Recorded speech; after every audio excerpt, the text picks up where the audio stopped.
വെള്ളിയാഴ്ച പെരുന്നാളാണെങ്കിൽ ജുമാ നിസ്കരിക്കണ്ട. വെള്ളിയാഴ്ച ജുമാ നിസ്കാരം നിർബന്ധമാണ്. പെരുന്നാൾ നിസ്കാരം നമുക്ക് സുന്നത്ത് മുഅക്കദത്ത് വളരെ പ്രധാനപ്പെട്ട സുന്നത്താണ്.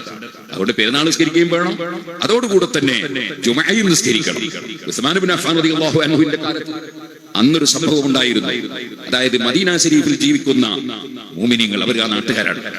ആ മദീന ശരീഫിൽ ജീവിക്കുന്ന ആളുകൾക്ക്, അവിടെയുള്ളവർക്ക് ജുമഅ നിർബന്ധമാകും. എന്നാൽ മദീനയുടെ അപ്പുറത്ത്, ആ നാട്ടിന്റെ അപ്പുറത്ത് കുറെ ദൂരെ താമസിക്കുന്നവരുണ്ട്. നമ്മളെ ഇവിടെയും നമ്മളെ അറേബ്യൻ നാടുകളുമായിട്ട് വലിയ വ്യത്യാസമുണ്ട്.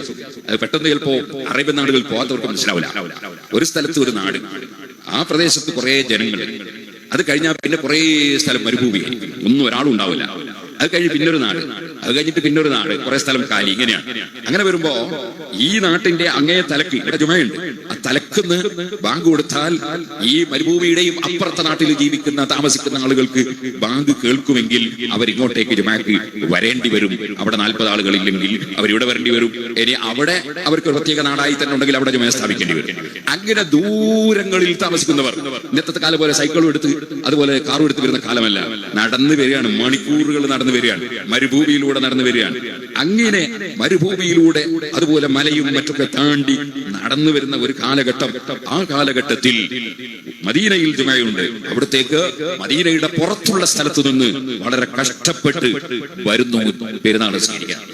അവരിനി പെരുന്നാൾ നിസ്കാരവും കഴിഞ്ഞ് വീട്ടിലേക്ക് പോയി തിരിച്ച് വീണ്ടും പള്ളിയിലേക്ക് വരിക എന്ന് പറയുന്നത് അതവർക്ക് എടുക്കാൻ കഴിയാത്ത സംഗതിയാണ്.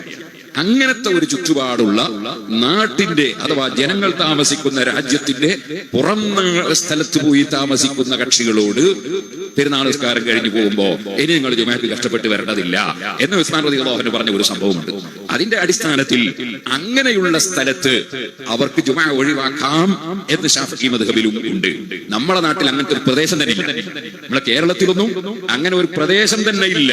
ആളുകൾ താമസിക്കാത്ത ഒരു നാടോ അതുപോലെ ദൂരെ നിന്ന് നടന്നു വരേണ്ട ഒരു പ്രശ്നമോ ഒന്നുമില്ല. അതുകൊണ്ട് ആ ഒരു സംഭവം ഉദ്ധരിച്ചുകൊണ്ട് ജനങ്ങളെ തെറ്റിദ്ധരിപ്പിച്ച് ജനങ്ങളുടെ ഫർളായ ജുമഅ പെരുന്നാളിന്റെ അന്ന് നഷ്ടപ്പെടുത്തുന്ന ആളുകളെക്കാൾ വലിയ അക്രമികൾ വേറെ ആരാണ്? അല്ലാഹുവിന്റെ ദീനിനോട് അക്രമം ചെയ്യുന്നവർ. മുഅ്മിനീങ്ങൾ അത്തരത്തിലുള്ള ഒന്നിലും പെട്ടുപോകരുത്.